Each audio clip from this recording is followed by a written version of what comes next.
चंद्रपूर जिल्ह्यातील ताडोबा व्याघ्र प्रकल्पात 2 वाघांची जोरदार झुंज झाली असून या झुंजीत ब्रह्मा या वाघाचा मृत्यू झालाय, तर छोटा मटका हा प्रसिद्ध वाघ गंभीर जखमी झालाय।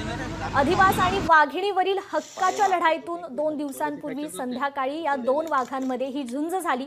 रामदेगी परिसरात छोटा मटका या प्रसिद्ध वाघाचा अधिवास आहे, मात्र गेल्या काही दिवसांपासून ब्रह्मा या नवीन वाघाचा या भागात वावर वाढल्याने या 2 वाघांमध्ये निकराची झुंज झाली आहे, ज्यामध्ये ब्रह्माचा मृत्यू झालाय तर छोटा मटका गंभीर जखमी झालाय। याआधी छोटा मटका या वाघासोबतच्या झुंजीत बजरंग आणि मोगली या 2 वाघांचा देखील मृत्यू झालाय, मात्र ही घटना अतिशय सामान्य असल्याची बाब वन विभागाकडून सांगण्यात आली आहे।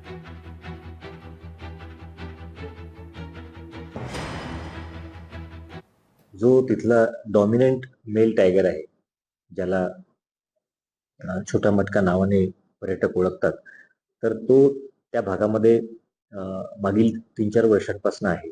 आणि एक नॉर्मल टायगरचं बिहेवियर असतं, टेरिटोरियल बिहेवियर ज्याला आपण म्हणतो। तो आपली जी टेरिटरी आहे तर त्याच्यामध्ये डॉमिनंट बिहेवियर आपला डिस्प्ले करतो आणि त्याच्यावरती नियंत्रण ठेवण्याचा प्रयत्न करतो। त्यामध्ये दुसरा कुठलाही वाघ, मेल टायगर विशेषतः, तो जर त्या भागामध्ये येत असेल तर एक तो धोक्याची बाब असते त्या डॉमिनंट टायगरसाठी आणि तो त्याला तिथून पळवून लावण्याचा प्रयत्न करतो।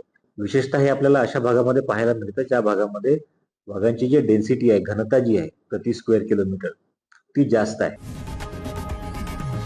लोकशाही मराठी ऐका, पहा, जागरूक रहा।